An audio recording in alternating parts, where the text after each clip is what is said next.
moving around, okay? He's turning. He feels that I'm controlling this arm, so he might extend it a little bit, okay? Just to kind of like let go of me here. As soon as he does that, and be nice to your friend here, don't try to... I had a partially torn bicep from this technique being done on me in a rough way. So be nice to your friend. So all I'm going to do is I'm going to bring my inside, the knee that's closest to his arm, and I'm just going to drop it across. Now where I drop it is very important. First of all, I don't want to, if we're just being friendly here, I don't want to put all my shin pressure on his bicep. I'm actually just kind of on my toes and there's a little space. You can still control the guy that way. Also, let's look at the arm. This is the section I want to control with my crucifix. Okay? This section out here is no good because he's going to be able to circle out. If I'm here, he's going to be able to just, no problem. Even if I'm dropping my shin on it, he can still move around and get it out. But let's remember, we have bony elbows. Okay? So I'm going to use that to be above his elbow, between his shoulder and his elbow, and that bony elbow is going to make it harder for him to pull out. So as he's moving around, it's a dynamic control. So let's say Julio's moving around a little bit. I just follow him. I don't just insist on staying in one place. I just follow that nice sweet spot on his arm. Okay? As he's moving around, he's not always going to give me this, but a lot of times we're going to be able to get our head between his arm and his head here, okay? This is a wonderful, wonderful situation for me. What I'm going to do is I'm going to trap his arm, also using the fact that he's got a bony elbow between his, he's got a shoulder and bony elbow that are kind of like nice handles, okay?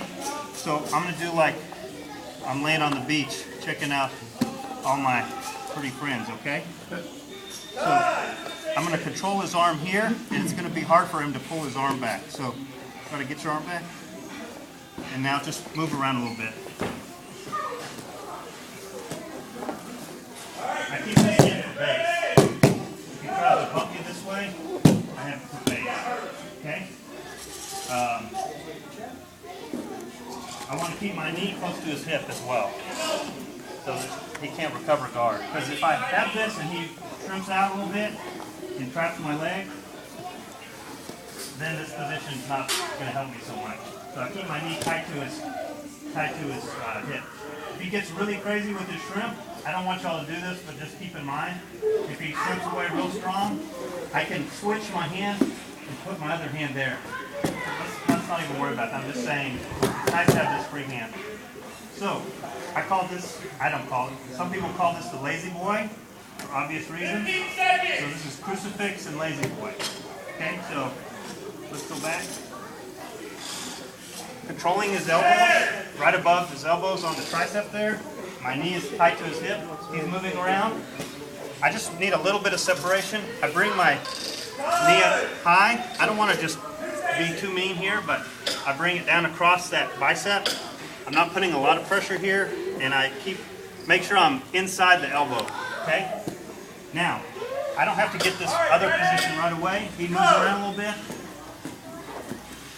Now I've trapped the other arm, okay? I want to make sure that I keep everything real tight here, so I'm not this lazy boy, I'm this lazy boy, in tight, okay? I keep some weight straight down on him. I don't push forward. I just drop my weight nice and like dead weight on his chest, and I keep my knee tight. Now let's just test that as Coach Julio moves around. You should feel pretty trapped. Okay? So let's try that out, guys.